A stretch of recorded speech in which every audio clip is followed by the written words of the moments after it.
go!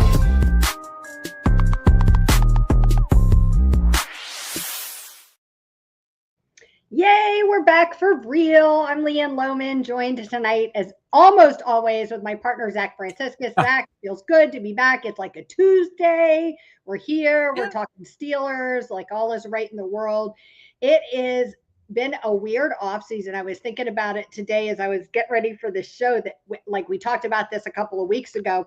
That last offseason, it felt like every week we were like, God, I wonder what we'll talk about next week. We had so much stuff happen this week, and then there'd be so much more stuff that happened, and we'd have all this stuff to talk about. And so we were so ready for that this year. And this year has been like a lot of weird shit in Zach and LeeAnn's personal lives and not a lot of going on at the Steelers. And it feels like weird, like, right? So you're going to flop that around, but then here we are, like deja vu, still waiting on Aaron Rodgers again. Yeah, that's I cannot believe we're here. The amount of times I said leading up to all of this, after last season ended all this, that the only thing that could mess all this up is if Aaron Rodgers did what he did the first time.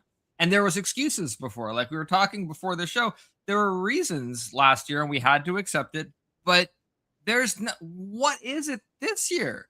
I mean, he's older. He's proved that he is not the savior of this team because we did just as good as we always do.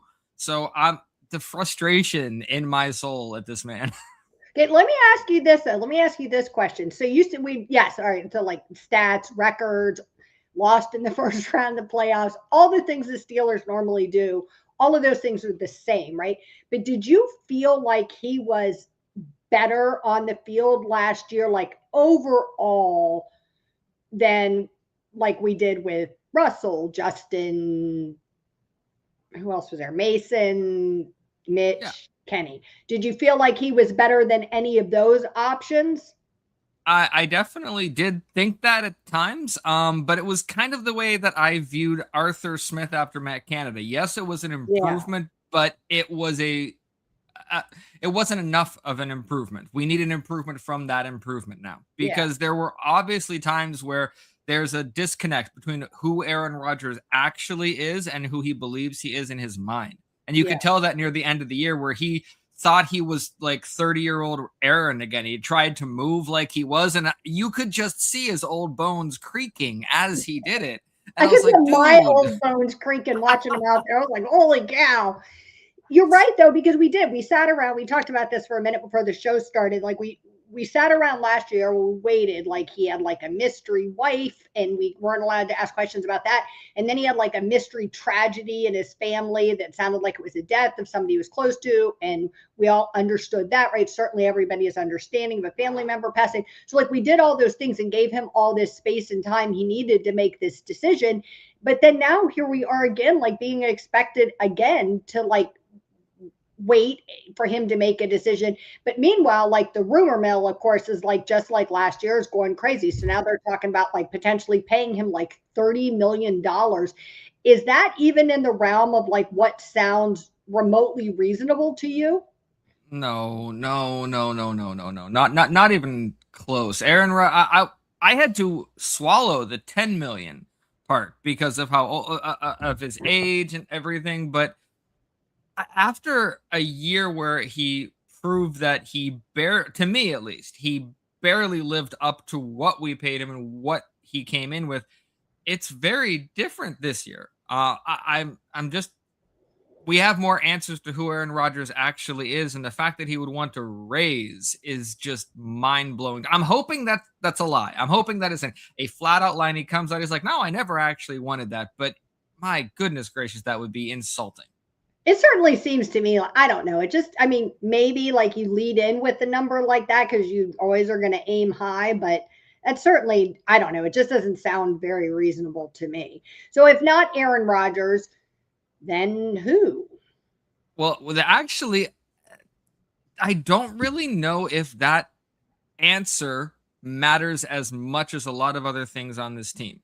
We're not a quarterback away, and my only stipulation for a quarterback is don't mortgage the future, whether that's draft picks or whether that's money, because there's so many people. I know we were talking before that Ben Roethlisberger was putting Josh Dobbs up for it. Sure, why not? Just there was a headline I was reading right before we came on that said the Steelers cannot repeat the Kenny Pickett problem, and I think that sums it up perfectly. Just don't do that. Don't get caught up in some flashy name or some flashy thing like Ty Simpson.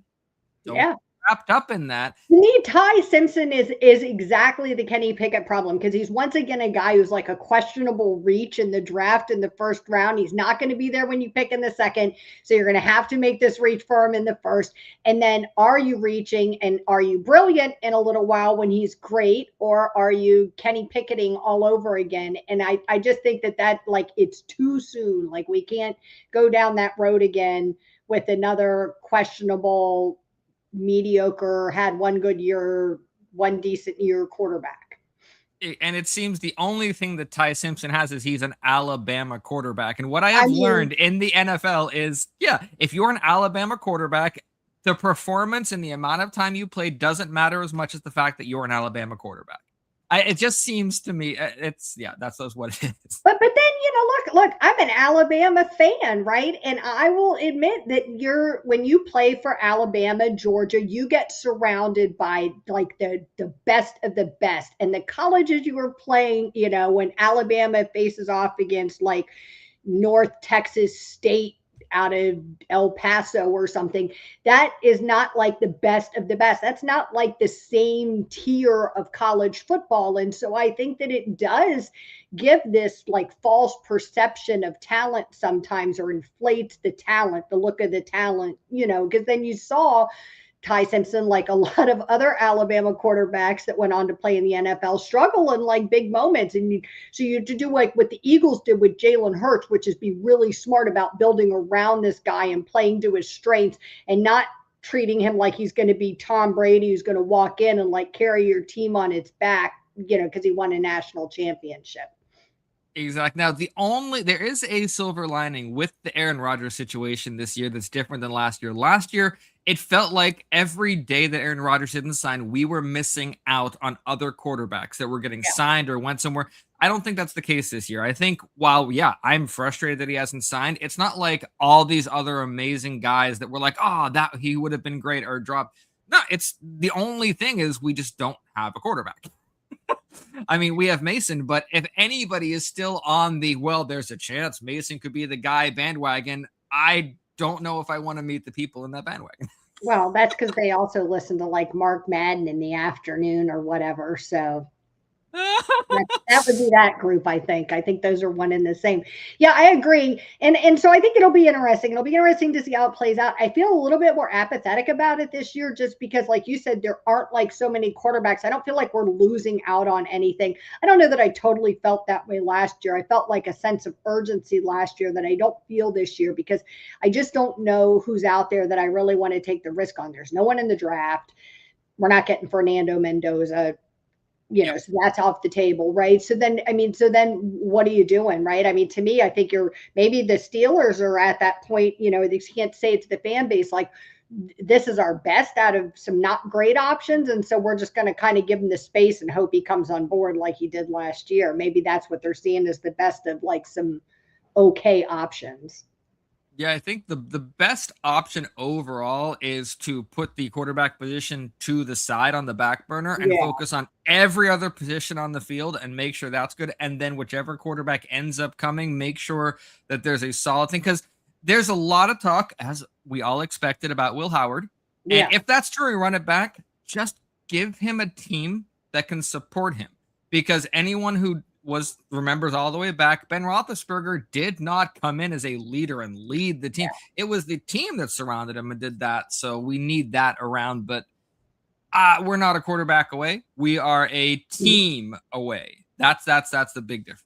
To me, that was part of what went wrong with Kenny Pickett. I think Ben Roethlisberger was very lucky to walk into a group of pretty veteran guys, where I think Kenny Pickett was in the opposite situation. They talked about it a lot at that time, like that idea of like the Steelers way getting passed along, and how that happened pretty successfully on the defense, but it kind of got lost in translation on the offense when everybody on that offensive line all retired like within 2 years of each other, and so then there was no one. And, Ben hadn't done a good job with Mason. Offseason. And so then who is there? And, now he's retired and you're bringing in this new guy. And so he's not a leader and your wide receivers aren't leaders and your offensive line guys are kind of hodgepodge, right? So then who is there? So, I would say that, I mean, if there's a chance of bringing Aaron Rodgers back, as like the lesser, I don't want to say of two evils, but like out of the, the better choice out of some okay choices, then does that make sense? Because at least it means that, well, Howard has like some continuity for somebody he's kind of working with or it's mentoring him. If that really was happening, maybe there would be that benefit. Exactly. Not $30 million though. No, not 30 million. And the problem with the Kenny Pickett thing back there, because I hate bringing him up because I just get mad in my heart. But I don't think we'll ever actually know what he was, because it's kind of like bringing in an amazing race car driver and suddenly you realize you forgot the wheels, because Matt Canada was our offensive coordinator. So it didn't really matter who we brought in at that point. We weren't going to have the wheels to do racing. So, but the amount of teams that Kenny Pickett's been on since should be a good indicator about the value there. I think that's fair. Well, look, we were going to talk about some high-end O-line draft targets, but we have Nate sitting in the great room. Why don't we just bring Nate in and talk about this with him, and then he's not just sitting there. Hey, Nate, how are you? Pretty good. How you guys doing? Yeah, good. So we got kind of off track on the Aaron Rodgers thing, but, this conversation we had a little bit before the show that, Ben Roethlisberger had made this comment about, like, the Steelers need to target an offensive lineman, like, doesn't matter who it is, best available at any position in this draft, no questions asked. How ridiculous is that? Is it ridiculous? Is that what they should be doing? It's not a bad idea, but you have to know your line at first. I think Mike McCarthy brought up Hoffman and Spencer Anderson battling for the guard position. So if that's the case at left guard, does that mean you're going to draft a left guard for depth later in the draft? Maybe a Keelan Rutledge. I mean, that's a guy they brought in for an interview. I think somebody that could be a really good offensive guard. You brought up being a fan of Alabama. I love watching Alabama football. But Caden Proctor, he's projected as an offensive tackle, but I think he could be an outstanding guard in the NFL. Like, you just look at his size. When you get him out on the run, he just wants to maul people. And that's a guy that, even if he's not a like, remember a couple of times this season, they had him go out on a couple passing plays and nobody wanted to tackle him. He's like 300 pounds. Like, he's athletic. Like, nobody wants to go in there. So I do think if you go first round, I forget who did it this like mock draft kind of round, or it's always mock drafts or people throw their opinion, but someone did put Caden Proctor there. And I have been telling people I'm interested in Caden Proctor. I think he has the potential to play tackle or guard, but I think he would be a great guard you could put next to Zach Frazier, because if you put him next to Zach Frazier, do you really want to block those two or run into those two? It's a pretty good point. Yeah. And so I think somebody interesting too is Brian Parker from Duke. He did play tackle at Duke, and he has center availability, but I think it was Zerline from the NFL Network said he does have guard versatility as well.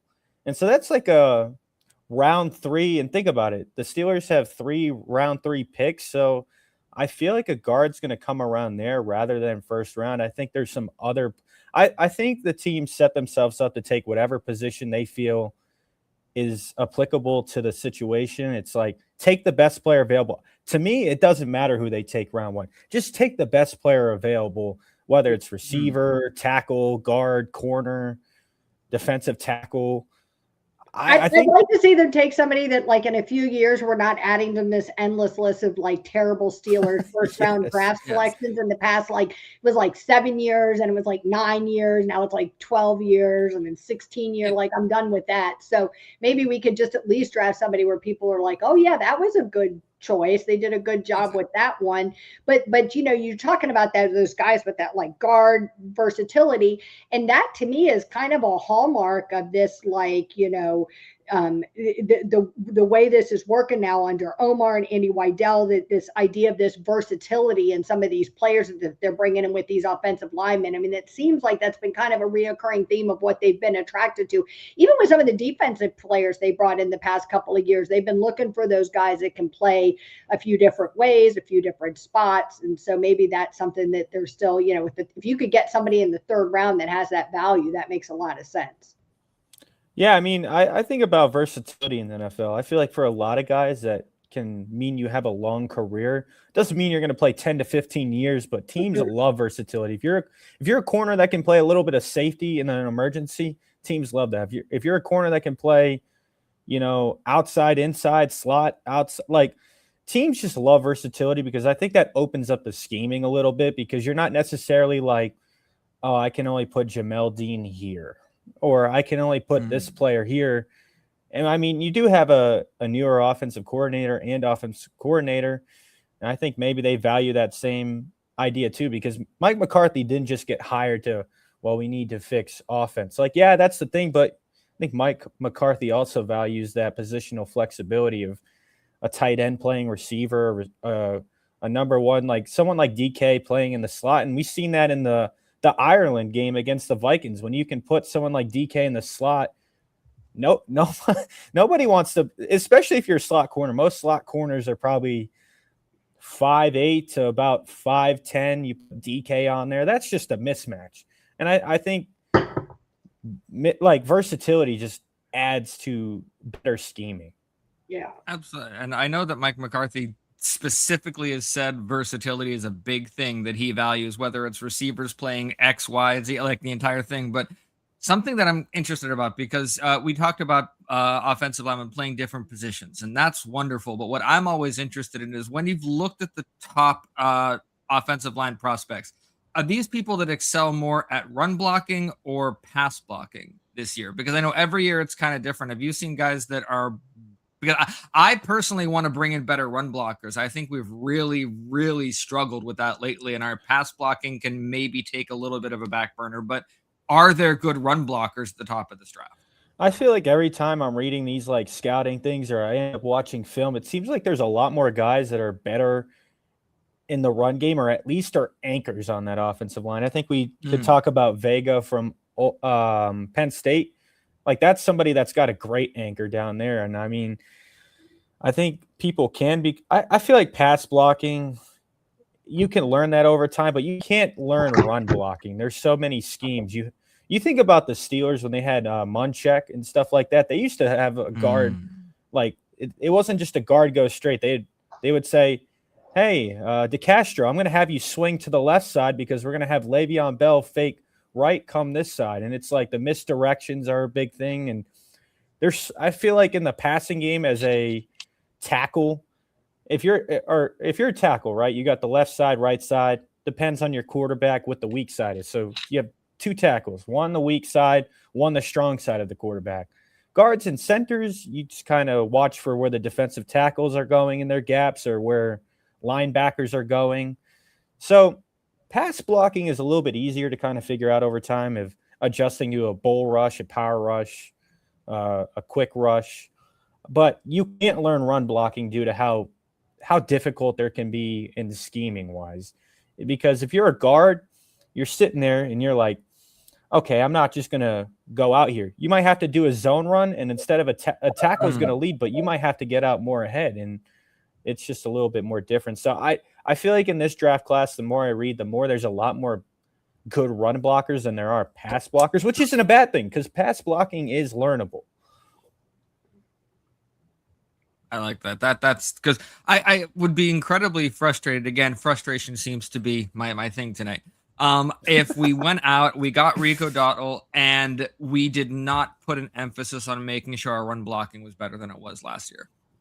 Because I know I was excited about Michael Pittman and all these others, but Rico Dowdle was one of those guys that to me was out of nowhere. I did not expect him to be anywhere on our radar. I was a huge fan of him last year. So this is like another, not as close as I was connected to Najee Harris, but this is another guy where I'm like, oh, I've been watching you and now you're here. This is going to be really fun. But I just imagine him with the kind of disjointed blocking that has plagued this line. As good as they are, there seems to be something that is not connecting with these guys, and I hope they fix that this year when it comes to the run block. Yeah, I definitely agree. I feel like last year, Isaac Seumalo was a great player. It just felt like he kind of got picked on a lot last year, the later the season on. Yes, he went through some injuries, but it felt like anytime it went to his side, defenders were like, yeah, you don't exist in my book. And That's why you need a left guard that's going to look at somebody and be like, it's kind of like that clip in The Blind Side where the mother tells the Michael Orr, hey, this is like your family, protect them like that. And he takes like an offensive or a defensive tackle all the way to the end zone and like dirts him. Like that's what I want in a guard, because you're not going to face like a linebacker size as a D tackle. Like some of those defensive tackles in the NFL are huge and can sometimes, depending who they are, take up multiple gaps. Yeah. And so I value power in a lot of my guards, because think about the AFC North. You got Myles Garrett. You almost had Max Crosby, but instead you got Trey Hendrickson still in Baltimore. But the defensive line in the AFC North is always just a war zone. It doesn't matter what the team's records are. It's just a war zone. And I felt like last year when they did get the inside of the line really well, they ran great in the inside. Like you would see Jaylen Warren rip an inside run. You'd see Gainwell rip something through the middle. And that's why you got to have a good left guard, right guard, but also a good center, because if you can push the middle of the field, you can wear teams out. Like if you can get Rico Dowdle and also Jaylen Warren pounding defenders up the middle, you're going to wear teams out. And that's when you can be like, I'm going to take a deep shot because I know you defensive linemen are tired. So I want people that are just going to maul. I love maulers on an offensive line. When you can sit back and you're just like, I feel bad for that defender. You know, that's why I value someone who can bowl. And that's why somebody like Caden Proctor is very interesting, considering his size and how much he just loves to maul people. Yeah. Nate, what are your thoughts on Broderick Jones? You know, he was taking a lot of heat, you know, for not being like NFL ready, like never quite getting there. You know, they were starting to like throw around the bust word pretty quickly. And then he had that, do we really even know how scary the neck injury was? I mean, any neck injury is scary, but so he's rehabbing this neck injury. Omar Khan said he's making progress. He's doing well. He's doing everything he can to be ready to go. But I mean, I haven't heard he'll definitely be ready to go to start the season. I don't know. Maybe they don't know that yet. I don't know that we know exactly how the extent of this injury. But do you think that he is someone that they're going to be looking to replace regardless of this injury? Do you think he's somebody that they're hoping they'd better get somebody stronger in the wings just in case? Well, I think about it this way. Were you calling him a bust? No, I don't. Neck injury? I don't think so necessarily. I think this was what happened to him. He was never developed the correct way. When he came out of college, he was a left tackle, but the Steelers refused because they were like, Dan Moore this, Dan Moore that. So why would you draft sometimes I look back at that pick and I go, why? You could have had Christian Gonzalez, and we all know how good Christian Gonzalez is. And maybe you could have paired him with JPJ, which if you got that, oh my goodness, would have been filthy. But why draft a left tackle who you know is a little bit raw still, because even the draft analysts are saying he still has he's a really a good offensive lineman, but really raw talent. He'd only played like 10 games or something. Yes, crazy. exactly. Like literally not that much time. Yeah, and I think when I look at everything, I go, you put him at right tackle, which he never played there. Stupid move. And then when Dan Moore leaves, you throw him on the left tackle. How is a tackle supposed to develop when he can't play on one side? Because on both sides, there's different techniques. When you're on the left side, you're not going to do something you do on the right side, because if you're on the right side, you're facing a certain way. So your footwork got to be a certain way. And when you look at the mess of, and I think Zach kind of mentioned this before when we've talked, is developmentally, the Steelers have not done the best at times with certain players in certain positions. And I feel like Broderick's a good example of that, because imagine if you let him and you said, hey, Dan Moore, we love what you do. You're going on the right side. And I get the whole veteran thing, but if you wanted to develop Broderick, you've seen what you saw in him of there's a lot of raw talent. We could develop that. He showed some promise this season. Yeah. I felt like early in the year, you were like, ooh, you're getting adjusted. But it felt like the later the year went on, you were like, I don't see a Broderick Jones problem anymore. So when you look at the development that way, I don't think it's fair to put a bust. Actually, if I was there, I'd pick up the 5th year. You give him that 1 year and see what happens. If he comes back halfway through this season cool. But like you give him another full year. Yeah, I would definitely give him the year. And also with Dylan Cook, like you have a guy there that did really well. I didn't hear nothing from Dylan Cook last year. It felt like he came in and I was like, former quarterback. This dude looks like you wouldn't have known because he's played so good at tackle. Yeah. And it felt really quiet on that side. So at some point, I feel like the Steelers organization failed Broderick Jones more than Broderick Jones failed the Steelers. Yeah. Yeah, I'd agree with that. All right. So then let's talk then, the idea of this upcoming draft, like very early, like still a month out, but what are you seeing as like their top needs, right? So you're going to talk about like best player available, but obviously that's not going to be like any position. I don't see us drafting a running back again. I don't see us drafting a quarterback, but other than that, or is there like who are your top positions? So I feel like getting a receiver 3 now. I know, like Mike McCarthy was like, everyone's got a clean slate. Said that about Caleb Johnson. Said that about a lot of the guys who may have been looked down upon. Yeah. But somebody I seen drafted high round is Omar Cooper. I think his stocks rised a lot. But I love what he does. Like, I can't get that Penn State catch out of my head because that was like one of those, like, now college-wise, that great. NFL, it wasn't going to work. But in college level, like, you can see he's willing to make those clutch plays. Yep. And that's someone, and I think even in later rounds, like Elijah Surratt, like, he's a really good, like Indiana, if you really think about it, Mendoza had 2 great wide receivers to throw his way, 1A, 1B. That's how I looked at it for Indiana, because when those 2 were on the field, I remember watching the Oregon-Indiana game when Indiana beat them in Oregon, and I was like, wow, like these 2 are just tearing it up. But also, too, I feel like if I know anything about Andy Weidel and Omar Khan, I would not be surprised if they took a defensive tackle at 21. Because if they're really about building the trenches, I'm not going to sit at the TV and be like, wow, I'm so surprised we took a defensive tackle, because we know they like to like invest in the trenches. So for me, it's Peter Woods, comes up from Clemson. Christian Miller, who I know Zach and I are pretty huge on that, would be a good asset.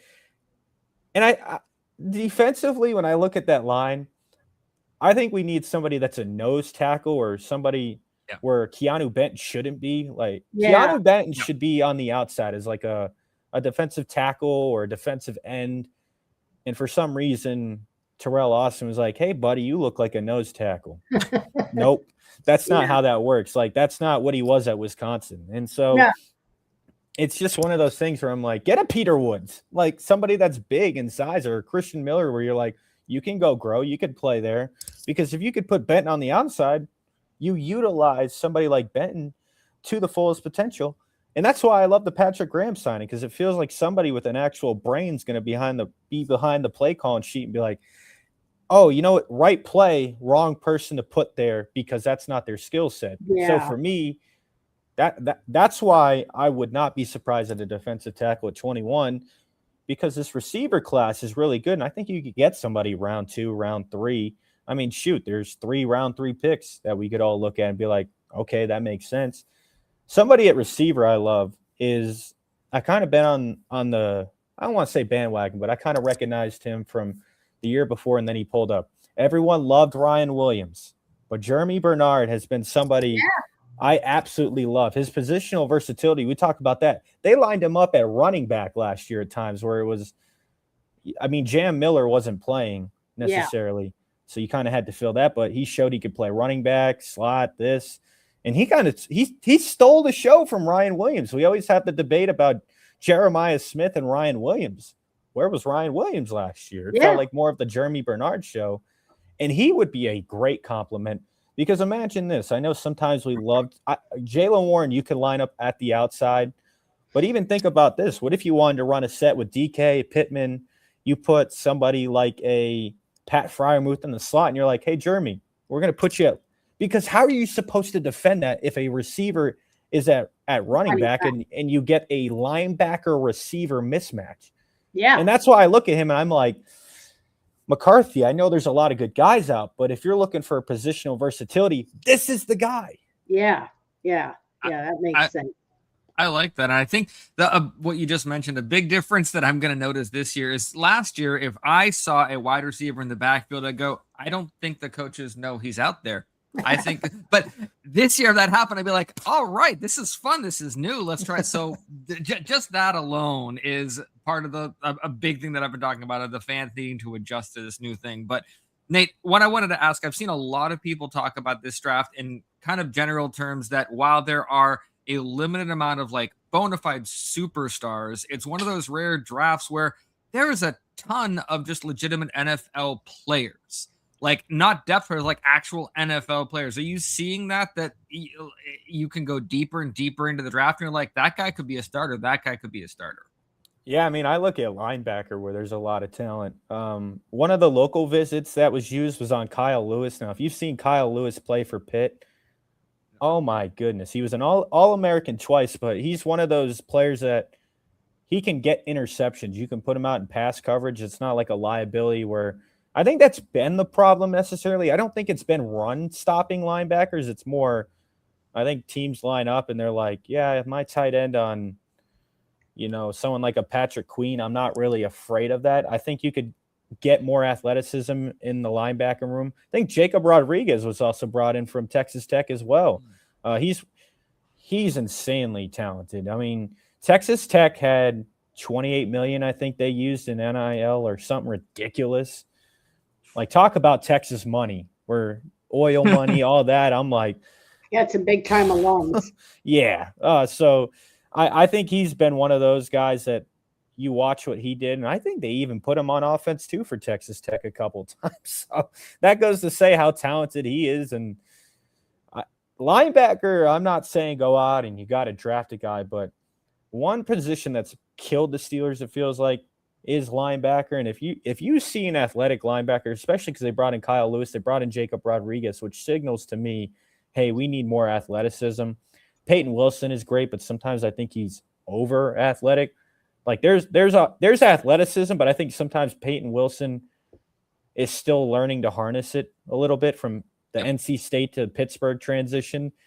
And I think he'll be better this year, but athleticism at the linebacker, and Malik Harrison, he's good, but he is very one-dimensional as a player. Yeah. And I think that kind of limits you. And I think teams could look at that when it's like, oh, you guys thought we were in a base run play? Nah, I'm just going to run it at Malik. Or like, I'm going to just throw it at Malik Harrison. And I wouldn't be surprised if they take like an athletic linebacker to kind of round out that room. And Cole Holcomb, great deal, by the way, but I'm still unsure about that.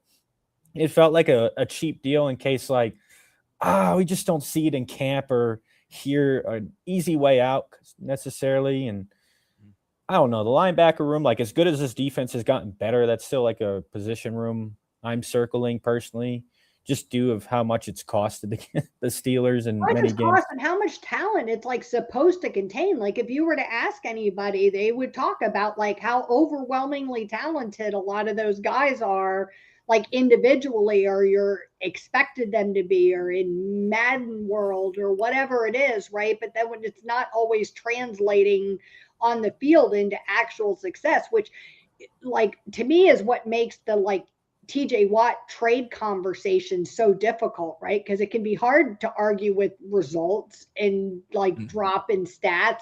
And it's also easy to talk about like injuries and other defensive issues that are going on and lack of leadership and communication and like all of these things, right? But it does start to make those areas like fuzzy and gray, right? Which then leads me to my last topic, which is like that pre-draft need. So who's staying and who's going to go, and what are the Steelers' big pre-draft like moves? Like what do they need to do to be ready for this draft?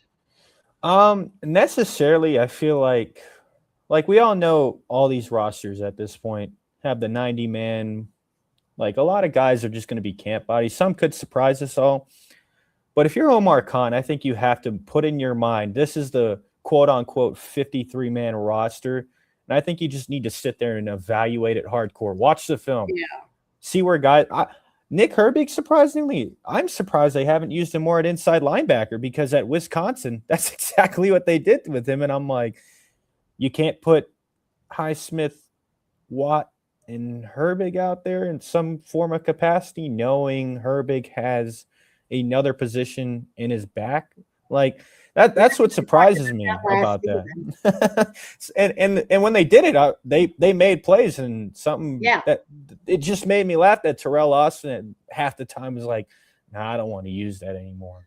Well, how are you supposed to contain that athleticism if you're focused on Highsmith and Watt, and then Nick Herbig's like, "Yeah, see you later," because we know he has speed off the edge and he has speed in general. So why not use that to your advantage? But this is one of those moments where you have to make your 53, because a lot of these guys are going to make it unless they just go into camp. Too many McDonald's cheeseburgers. It's like that Calvin Benjamin thing where Booger McFarland was like, he's a Popeye's biscuit away from being a tight end. So unless those guys are getting like that, you have a lot of locked up positions. And so I think you have to write that down. So who's the corners? Who's my receivers? And receivers is very interesting. I think this is a good second to have that Roman Wilson one, because when he was used last year, he made plays, and there were times where I was like, why are we not using a guy that's made plays? He's working with the route god or something like that on social media. And so, he's putting in the work. He was really good at Michigan. I mean, go ahead and watch that Alabama-Michigan playoff game from that year, and he torched him in the end and came up clutch. When those conversations, like, I'm not going to pretend that I'm like John Madden or something, right? But I'm also not stupid. So when those conversations happened about how like Roman Wilson's like too dumb, he can't get on the moving train or whatever it was he couldn't do his first season, I went back and watched Michigan film. I'm a huge college football fan, but I still went back like with the sole purpose of like singling him out, watching his plays, not just his highlights. And I'm like, this kid can't be stupid. He was doing this at Michigan. Like, he wasn't doing this at like, I don't know, like, whatever podunk university, right? Like, he's doing this at Chico State. He's like doing this at really high level at Michigan. And yeah, I mean, I just don't get it. To be fair, he made J.J. McCarthy look much better than he looks in the pros. Sure did, right?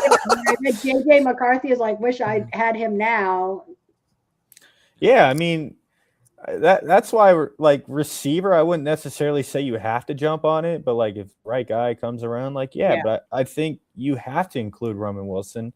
And one of the things that makes me laugh about the whole kind of roster thing is, I'm not so sure we need to draft a running back unless it's like a receiving only running back, maybe. But if Caleb Johnson, I think these comments came out today or very recently, like everyone's got a blank slate. So does that mean like you draft like some running back in the 7th round and be like, maybe you climb up the roster, kind of be a practice squad body? But for me, it's like you need corner, because what if you need to double dip in this draft, considering you have to pay Joey Porter Jr. next year? And I'm not saying that's going to be a cheap contract, because Pat Surtain has a big contract. A lot of these corners are getting bigger contracts. So, yes, good signing for Jamel Dean. That's a good kind of down the line contract. Omar Khan also made that contract really well. There's a way to get out of that to where you're not like, well, we're screwed. Yeah. So why not double dip in corner this draft? I feel like you have to prepare in case Joey Porter Jr. Yes, he's the hometown kid, but last time I checked in the NFL, money talks, and talks quite a lot to these players. Money talks for the Porters too, because I'm telling you, his dad would have been just as happy to go somewhere else if he'd had to. He wasn't going to give any hometown team discounts just because the kid's not going to. I mean, he's not, and he shouldn't. Right? Like, that's your livelihood. You worked hard for it. You got to do what you got to do. And he improved a lot last year. I felt like there were a couple of times where you were like, the NFL was. There's like a line you could walk on a couple of his calls last year, but it felt like more times than not, like he was making the pat downs, and the NFL is kind of a laughing stock at times with their penalty calls, because sometimes they call him for PI in a way where I'm like, that's so like the ball. It's such a bang bang play. But then you watch like someone like Pat Surtain make it. And I get like you kind of earn your rep throughout the times you play in the league. But like Patrick Surtain would do the same thing, and they would be like, nah, that's clean. And I'm like, then why are we flagging Joey Porter for that if this guy's and that's why for me, with a lot of these penalties, people will focus on that of like, this guy sucks, blah, blah, blah, with this penalty. And I'm like, yeah, why don't you go back and look at the NFL rule book? Because last time I checked with a lot of these corners who are physical, they get away with it. Sometimes I feel like, it's a Steelers game, so some bias might kick out, but it feels like sometimes DK gets to get, and somebody like grabs him to stop him from getting the ball. And I'm like, is that not PI according to the rule book? So, but also too, there's a lot of teams that are going to, I'm not saying that the Steelers don't have cap space and they can't make it, but there's going to be a team come next free agency that has a bag they want to blow because we're rich in cap, and sometimes teams go on a whole spending spree. I mean, the Max Crosby threw everything, but look at the Raiders. They went, we got cap, we're going to spend it. You want money, you want money. And so that's why I think you got to put your not official 53-man, but I think you got to put in quotes of like 53-man roster. Yeah. Print it out and look at it. Highlight the holes of like, maybe we need a guy here. So that's where I kind of see the rosters. You got to do that before you just go and be like, hey, maybe we should sign a depth piece. I think somebody I didn't mention the draft when it came to the receivers is I think a good receiver to draft later in the draft is Caden Weegen from Iowa. He was very good at kick returning and punt returning. And maybe we just need a guy that's solely focused on that, because Jaylen Warren shouldn't be out there. It's not that he can't return, but he's one of the two backs that we need to rely on. We need him as healthy as possible. Caleb Johnson. Risking him. Yeah, Caleb Johnson's not a punt return. I don't know why we tried that last year. And you have no more Calvin Austin, so you might if you do double or triple dip in receiver, Caden Weegen would be a very good pick, considering that you could have him as the receiver backup as like a 5 or 6. The Steelers like to carry a lot of receivers. I think it's usually the 6 mark, about 5 or 6 receivers per season.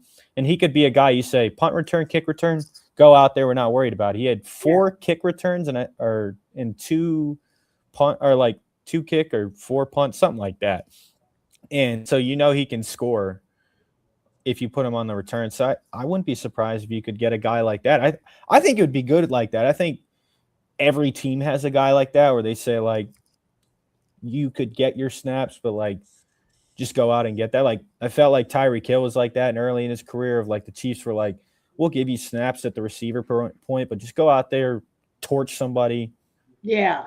Like, every team needs that, and I think the Steelers should look at adding a guy like that, whether it's a running back or a receiver, where you're just like, yeah, unless we have like an absolute emergency, you're not going to see snaps, but you're going to see snaps special teams wise. And I would love to see him add somebody like that, because it feels like they're missing a guy like that. They could have used Dree Archer like that back in the day if they knew how to use his speed, but that's how I see it. I think the Steelers need to add a kicker or punt returner. Yeah, it makes sense. All right, guys, this has been fun. Any final thoughts before we wrap it up for the night? Zach? Well, I know that Nate's got a draft guide for the Steelers coming out before the draft. So, Nate, you want to talk that up? Oh, yeah. So, funny enough, I sent the first one to Zach. I've done 3 teams. I did the Rams, Buccaneers, and Steelers I write for this page called The Lead Sports Media. But you kind of give like the last season overview, but also like positions to watch, guys to look at. So it was really fun to watch, or like to write, but also like watching some of the guys that I was interested in was fun.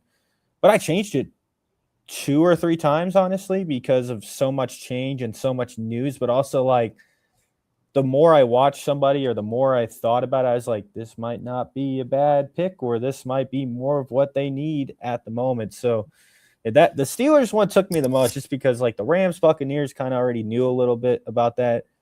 But the Steelers, it feels like this season going into the draft, the board could fall any place. Yeah. And I think it took me a couple minutes to be like, I'm not sure about like round 1 now, because it's so much unpredictability, but I'm excited for that to drop, and it will probably drop within the next week or 2, considering that the Rams one just dropped yesterday.